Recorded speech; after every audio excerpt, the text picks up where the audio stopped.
수요일 아침 글로벌 마켓나우의 김희욱입니다. 오늘은 한 주의 딱 중간이지만 이번 주는 금요일이 휴장일이기 때문에 약간 목요일 같은 기분인데, 그렇다고 오늘 아침에 일어났을 때 사실 좀 이 마음이 가볍지만은 않았습니다. 어제 중국이 디밸류에이션, 디프리시에이션, 갑작스러운 위안화 평가 절하를 발표했습니다. 잘 아시는 대로 경기부양책에 이제 여러 가지 수단이 있는데요. 그동안 재정정책, 통화정책, 여러 가지 카드를 계속해서 내놓는 이제 이 중국이 더 이상의 재정 정책과 통화 정책의 어떤 이 약발이 먹히지 않자 이제는 환율 정책을 들고 나왔습니다. 물론 이제 깜짝 발표긴 했지만 뭐 크리스마스 이브날도 지준율 인하하는 게 뭐 중국인데요. 이 이벤트 자체는 사실 좀 놀라웠지만 뭐 중국에 그렇다고 못할 짓을 했다고 보기는 좀 힘듭니다. 지금 뭐 중국의 무역 수지는 일단 뭐 흑자가 맞지만 최근에 이제 위안화 가치가 슬금슬금 상승하는 것에 대해서 더 이상 쓸 것이 없는 중국 정부 입장에서는 어떻게든지 자국의 이 화폐인 위안화 가치를 억지로 내려서라도 지금 어떻게든지 이제 이 부의 효과를 좀 창출해내고 싶은 게 당연한 심정이었을 것이고요. 그렇게 따지면 일본은 뭐 지난 몇 년 동안 안 그랬냐 이거죠. 의도적인 엔저 유도를 통해서 일본도 지금 어떤 경제적인 효과를 많이 본 것도 이제 최근 몇 년 동안의 사실이고, 이제 문제가 된다면 그거를 계속해서 비판해왔던 중국이 욕하면서 뭐 흉보면서 담는다고 자기들도 일본의 이제 그런 통화 가치 하락을 통한 부의 효과 창출을 같이 나서기로 했다, 이제 이런 거를 우리가 볼 수 있겠죠. 이거는 뭐 금융시장에서만 비단 뭐 설명되는 게 아니고요. 우리나라의 역사 자체가 그렇지 않습니까? 맨날 중국하고 일본 사이에 껴가지고 이러지도 저러지도 못했던 적이 많았는데, 어제 우리 증시 같은 경우는 그런 어떤 역사적인 트라우마를 보여주기라도 하듯이, 사실 위안화 가치가 떨어지면 우리에게 꼭 디스카운트 요인만 되나요? 좋은 영향도 사실 있을 수 있거든요. 그리고 이제 대승적으로 봤을 때는 중국이 이제 이렇게 해서 중국 경기, 특히 이제 소비 사이드가 강화될 경우에는 우리나라 대중 수출이나 아니면 이제 관련 이 기업들도 혜택을 분명히 볼 수도 있는데, 그런 거는 어제 이제 다 뒤로 하고, 아이고 또 중국이 저렇게 깜짝 조치를 했구나라는 어떤 이제 역사적인 트라우마 때문에 어제 우리 시장의 낙폭이 좀 과도했던 것은 사실입니다. 하지만 미국이 많이 빠진 것은 좀 어떻게 보면 당연하다고 봐야 되겠죠. 지금 워싱턴에서는 중국의 이제 자기들은 이제 자고 일어나서 당한 조치였는데 여기에 좀 당혹감을 감추지 못하고 있습니다. 이제 이번 이 중국의 위안화 평가 절하가 결국은 내년 미국 대선에까지 영향을 미칠 것이라는 여러 가지 파장이 좀 일고 있는데요. 앞에서 말씀드렸지만 이제 중국이 그렇다고 못할 짓을 한 것은 아닙니다. 어차피 지금 페그제로 이제 고정환율제를 선택하고 채택하고 있는 중국의 입장에서는 뭐 정부에서 그렇게 고시하면 뭐 그게 환율인 거죠. 뭐 다만 이제 그 폭이 조금 급진적이었다는 게 문제였다면 문제였습니다. 다우지수는요. 전일 스탠리 피셔 연준 부의장이 9월 금리 인상 시기상조다, 인플레이션 하락이 신경 쓰인다라고 해서 올랐던 상승폭을 그대로 반납을 했고요. 나스닥 지수하고 S&P 500 지수도 다시 지난 금요일 고용지표 발표 시점으로 다시 돌아갔습니다. 간밤에 이제 또 한 번의 이 매도 폭탄을 맞은 것은 애플이었습니다. 지난 실적 보고서에서 중국의 이제 마켓시어가 거의 이제 한계에 다다랐다, 이런 얘기가 좀 있었잖아요. 오늘 이제 중국의 위안화 평가 절하 소식에 따라서 이제 물건도 더 이상 팔기 힘들 것 같은데 이제는 환율에서까지 우리가 환차손이 입을 우려가 있다, 이런 것 때문에 이제 월가 셀사이드에서 목표 주가를 하향하고 애플에 대해서 이제 더 이상 주가가 오를 구실을 찾을 수가 없다 지금. 이런 것 때문에 5.2% 하락을 했고요. 뭐 애플이 다우지수, 나스닥 지수 다 들어가 있다 보니까 이제 당연히 이제 지수에도 하방 압력이 됐습니다. 게다가 등치도 크잖아요. 시총도 이제 워낙에 뭐 크다 보니까 그렇고요. 그다음에 이제 간밤에 달러 가치는 어쨌든 위안화 평가 절하 소식에 따라서 급등을 했는데, 그러다가 이제 뭐 여러 가지 이제 뭐 매물을 맞고 뭐 숏을 맞고 왔다 갔다 하다 결국 이제 보합권에서 마감이 됐고요. 그런데 이제 상품 시장에서는 당연히 달러 가치의 급격한 상승에 대해서 상당한 경계감이 나왔습니다. 국제 유가는 어제 44달러 WTI 기준으로 그것도 1% 넘게 빠진 거였는데, 하루 저녁에 3%가 추가 하락하면서 WTI 기준으로 43달러 중반대까지 지금 떨어졌습니다. 거기다가 MSCI 한국 지수는 더 형편없습니다. 어제 우리나라 이제 시장에 좀 과도한 반응을 후반영한 것도 있지만 하루 만에 3% 넘게 빠졌고요. 48선. 이 정도면 뭐 코스피 1900 중반도 못 미치는 솔직히 수준이라고 봐야 되겠고요. 54선 정도 되면은 코스피 한 2000포인트 정도 되고 50선이 깨지면 이제 1900을 밑도 2000선을 밑돌아서 1900대가 확실한데 지금 40대 후반 저 정도면은 사실 1900대 이제 초중반에 해당하는 수준입니다. 근데 이제 환율을 저기다 좀 적용을 한다 그러면은 지금 레벨이 다시 조정된다고 했을 때 일단은 코스피 2000포인트하고 MSCI 한국지수 50선하고 어떤 링킹이 있다 이렇게 보는 게 맞겠죠. 그 다음에 이제 간밤에 홀로 웃었던 것은 이제 달러 엔 환율이었습니다. 근데 먼저 달러 인덱스부터 보시면은요, 위안화 평가 절하 소식에 따라서 달러 인덱스가 이제 간밤에 뭐 슈팅을 했다가 뭐 다시 내려앉았다가 또 뭐 바닥 찍고 다시 올라가다가 약간 헤드앤숄더 역상 차트의 모습을 보여주는 했지만 이제 장 막판에 다시 주저앉아가지고요. 달러 인덱스 그러니까 이제 주요 국가들의 통화에 대한 이제 상대적 달러 가치를 표시하는 달러 인덱스는 특별히 이제 오르진 않았는데 이런 날은 ADXY라고 해서 아시아 달러 인덱스를 봐야 되는데 그 ADXY도 서로 지금 앞에서 이제 환율 보셨다시피 원엔, 원 위안화, 위안화 달러 여러 가지 환율이 또 묶여 있기 때문에 지금 뭐 이 정서적인 영향만 좀 컸다고 봐야 되겠죠. 그런데 이제 어부지리로 또 혜택을 본 것은 달러 엔 환율이었습니다. 간밤에 125엔대를 다시 이제 되찾았습니다. 이렇게 되면 이제 우리나라 이제 금통위에서도 뭔가 가만히 있을 수는 없고, 근데 이제 중국의 이제 어떤 외환시장 개입을 당연히 이제 비판을 하긴 해야 되는데 그렇다고 또 우리나라 외환시장에서 정부가 환율을 개입한다는 것도 이제 조금 어불성설이 될 수 있고, 어쨌든.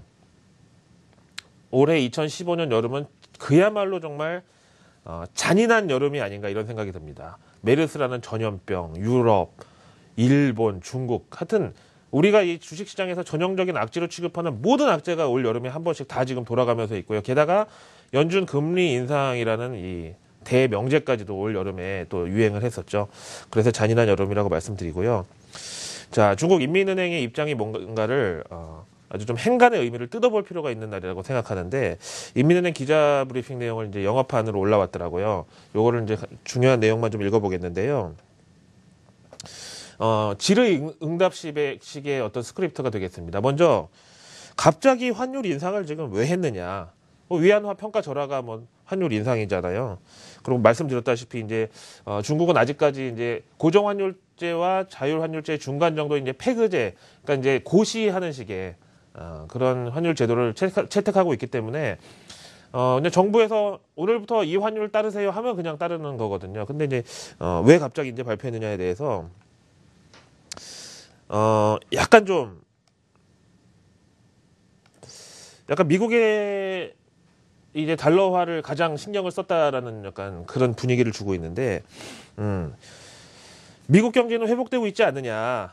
우리는 그렇지가 않다. 그리고 지금 현재 시장에서는 올해 중에 연준에서 적어도 한 번의 금리는 올릴 것으로 최소한 이렇게 보고 있지 않느냐. 거기에 대한 우리는 선조치였다. 우리가 어떤 뭐 자의적으로 내지는 뭐 독단적인 결정을 한 것이 아니다. 이제 이렇게 얘기하고 있고요. 그다음에 이제 앞에서 말씀드린 대로 이 위안화 거래는 앞으로 이제 완전 자율 환율제로 어쨌든 풀릴 텐데 거기로 가기 위해서 이제 정부에서 적절한 개입을 해준 것이다라고 또 이제 핑계를 댔습니다. 그다음에 이제 두 번째 질문에서는 도대체 그럼 왜 2%씩이나 한 번에 조정한 것은 도대체 뭐냐? 이렇게 물었습니다. 여기에 대해서 최근에 이제 중국의 지표 부진이나 그다음에 이제 금융시장에 있던 이 매크로 부진, 그다음에 금융시장의 불확실성 이제 같은 거를 감안하면은 시장에서는 중국 경제의 펀더멘탈을 감안하면은 한 2% 정도 현재 위안화 가치가 고평가되어 있다라고 이제 이런 인식이 있어서 그런 다이버전스를 우리가 한 방에 적용한 것이다. 이렇게 얘기를 했습니다. 저는요. 뭐 외신 캐스터의 입장으로서 당연히 뭐 반미일 리는 없고요. 그렇다고 또 친중도 친미도 사실은 아닌데 중국의 입장에서는 앞에서 말씀드린 대로 해서는 안 될 행동을 한 것도 아니란 말이에요. 간밤에 이제 미국에선 여러 가지 이제 혼란이 겹치고 있는데, 솔직히 저는 어제 이 위안화 평가 절하 소식 딱 듣자마자 야, 이거 9월 금리 인상에 또 하나의 어떤 걸림돌이 탄생을 했구나라고 생각을 했거든요. 근데 그렇다고 해서 당연히 이제 월가에서 그거 하나만 한 방향만 보고서 이제 미국 증시의 어떤 이제 이 매수 우위를 그대로 밀어붙이기에는 조금 혼란스러웠던 하루였다고 말씀을 드리고요. 어쨌든 이번 중국의 위안화 환율 2% 상승, 그 다음에 위안화 평가 절하 조치, 이거는 당연히 이제 9월 FOMC 연준 금리 인상에 부담이 되는 것만은 사실입니다. 월스트리트 저널 보실까요? 글로벌 환율 전쟁이 이제는 베이징과 워싱턴의 싸움으로 번지고 있다. 오늘 이 조치가요, 지금 중요한 이유 중에 하나는 다음 달 말에 미국하고 중국 정상회담, 오바마하고 이제 시진핑 정상회담이 잡혀 있거든요. 여기에 지금 남중국해 갈등 내지는 이제 미국의 어떤 동남아시아에서 군사 병력 어떤 이동에 대해서, 그다음에 중국의 자위권 이런 거에 대해서 이제 얘기가 나올 것으로 예상이 되는데, 여기다가 과제가 하나 추가됐다는 거고요.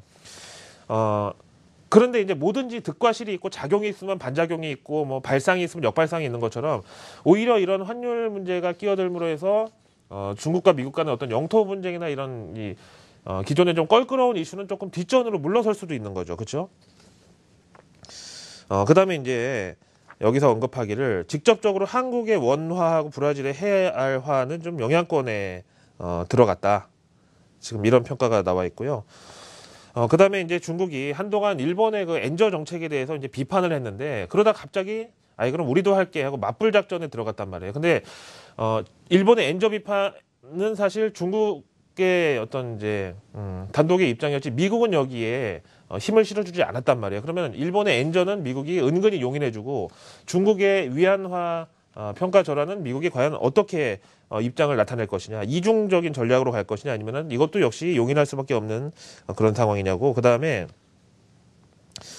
오늘 이 위안화 평가 절하 소식에 은근히 웃었던 사람은 바로 도널드 트럼프 이제 공화당 대선 후보였을 것이다. 이렇게 얘기가 나오고 있습니다. 이건 또 뭔 얘기냐면은요, 오늘 바로 CNN에서 이제 전화 연결 인터뷰를 했는데, 도널드 트럼프 이제 후보는 위안화 절하가 미국을 황폐화시킬 것이다. 워딩을 상당히 좀 세게 줬죠. 그러면서 이제 중국이 미국의 고용은 물론이고 부를 훔쳐가고 있다. 사실은 뭐 이제 뺏어간다라고 정도 표현하려다가 썩 아웃이라는 표현을 썼더라고요. 원래 이제 도널드 트럼프 후보가 이제 워낙에 좀 막말도 잘하고 이런 사람이지만 국가를 주어로 놓고서 다른 목적어를 가지고 썩드 아웃이라고 쓴 것은 사실 좀 이 표현이 셌죠. 그래서 이제 미국이 실력 행사가 필요하다, 이제 이렇게 좀 얘기를 하고 있거든요. 그래서 내년 미국 대선에까지도 영향을 미칠 이제 중요한 이슈다, 이제 이렇게 보고 있습니다. 자, 그다음에 이제 동남아시아 이제 다른 이제 주변국들의 반응도 봐야 되겠는데, 위안화가 이제 이 의도적인 몸 낮추기에 들어가면서 다음 타자는 호주, 인도, 태국, 이렇게 현재 영향이 미칠 것으로 보고 있습니다. 앞에서 말씀드렸지만 그렇다고 뭐 다 잃는 것만 있었느냐, 그건 아니고요. 블룸버그에서 이제 발표하는 이제 연방기금 선물을 가지고 이제 확인하는 금리 인상 확률을 보면은, 지난 금요일 고용지표 발표 직후에 58%에서 9월 금리 인상 확률이 오늘 위안화 평가 절하 소식에 44%로 꽤나 큰 폭으로 이제 특히 이제 절반의 확률을 밑도는 수준으로 내려갔다. 이제 이렇게 봐야 되겠죠. 다음 빨리빨리 브리핑으로 가겠습니다. 파이낸셜 타임즈에서는 과연 이 베이징이 미국의 금리 인상을 막을 것이냐라는 제목을 달고 있고, 각 하우스 뷰를 실어놨는데, 대체적으로 이제 대형 기관들은 그렇지는 못할 것이다. JP모간 체이스는 영향 없을 것이다. 지금 강달러보다는 미국의 내수 경기 회복에 대한 자신감이 더 크다. 그렇다고 또 IMF의 권고대로 내년으로 금리 인상을 미루는 이런 거를 중국의 어떤 저런 변수 때문에 연준이 마지못해서 굴복하는 식의 이 모습을 보여주기는 더더욱 싫을 것이다. 그 다음에 바클레이는요, 이로써 중국의 경착륙 우려가 공식화됐던 만큼 연준 내에 좀 신중론이 더 커질 수는 있다. 이렇게 봤고요. 그 다음에 캐피탈 이코노믹스는 이거는 달러화 대 위안화의 그런 문제가 아니다. 간밤에 이제 페러티를 인상한 것은 달러에 대한 위안화 가치, 이 달러 위안화 환율이었단 말이에요. 근데 이제 그 두 간의 문제가 아니라 이머징 마켓에서부터 유럽까지 전부 영향권에 들어갈 것이다. 이렇게 봤습니다. 자, 그다음에 이제 이 보고서 내용을 하나 보시면요.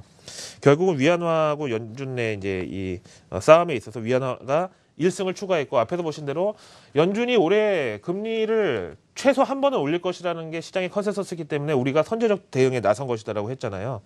이제 그래서 9월 금리 인상을 연준에서는 미룬다면 오히려 더 굴욕적인 모습이 될 것이기 때문에 추진할 수밖에 없고, 그다음에 앞에서 보신 대로 중국의 어떤 선제적 대응이 이번에 연준에서 여러 가지 부작용에도 불구하고 금리를 올려가지고 달러 가치를 제고하고 전 세계 우량 자산을 미국으로 다시 리턴시키고, 그다음에 기축통화국의 위상을 회복하려는 이런 이제 어떤 시도가 어떤 중국의 그런 걸로 이제 분산이 돼 버렸다는 거고요.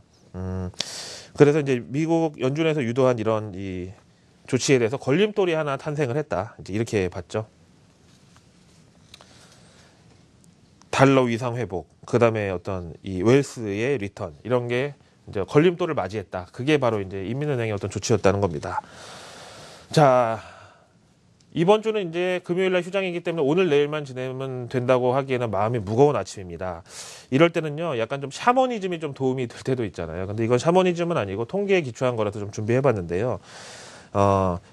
지난 금요일 고용지표고, 뭐 어제 스탠리 피셔의 발언이고, 오늘 중국의 위안화 평가 절하 소식이든 뭐든 간에 결국은 다 이제 요일별 흐름을 보는 게 좋다. 재료, 방향성 이런 거 다 필요 없고 그냥 계속 이 스네이크인 터널이라고 그러죠. 뱀 속의 터널처럼 왔다 갔다 하는 이제 이런 식으로 보자는 건데, 이제 미국의 경우는 월요일하고 목요일이 상승하는 날이니까 한국 증시의 경우는 화요일하고 금요일이 오르는 날이다. 근데 어제 못 올랐는데. 그리고 또 이번 주 금요일은 휴장일인데, 참 이번 주는 그냥 버려야 될지 어떨지 모르겠네요. 어쨌든 상승 확률을 이제 미국 증시의 경우에 봤을 때 월목은 50%가 넘고요. 화수금은 50% 미만인 이제 저런 날이어서 이제 결국은 이게 앞에서 말씀드렸다시피 이제 어떤 이제 W자형 스네이크인 터널 이런 식이기 때문에 어제 스탠리 피처 때문에 많이 올랐는데 오늘은 중국 때문에 많이 뺐고, 또 그러면 오늘 밤에 또 다시 반등하고 계속 이런 식으로 이제 여름 장세가 갈 테니까 그냥 내리는 날 사고 오르는 날 팔고 이런 식으로 가라는 거죠. 자, 개별 펀드 지수 좀 보겠습니다. MSCI 이머징 펀드 2.19% 하락이고요. 앞에서 보셨던 MSCI 코리아 인덱스는 3.32%, 그 다음에 코리아 에코리 펀드 2.75%, 스몰캡 중심의 호라이즌 코리아 펀드는 3.52%로 기록이 되고 있습니다. 아이고, 어제 뭐 물론 많이 뺐지만 오늘도 하루 더 이제 좀 마음을 놓을 수 없는 날로 가고요. 대신에 뭐든지 좀 한 발짝 물러서 보면은 더 투명하고 객관적으로 보이듯이 중국의 이번 조치를 뭐 무조건 악재라고만 취급할 필요는 없겠고, 다만 무지 많이 급했나 보다. 또 그만큼 이제 경기 부양의 의지는 크다. 그리고 이제 중국이 저렇게 급한 상황에 들어간 만큼 미국이 매파적으로 마음껏 금리 인상의 칼을 휘두르지 못할 것이다. 이런 거 정도를 정리하고 저는 물러갈까 합니다. 고맙습니다.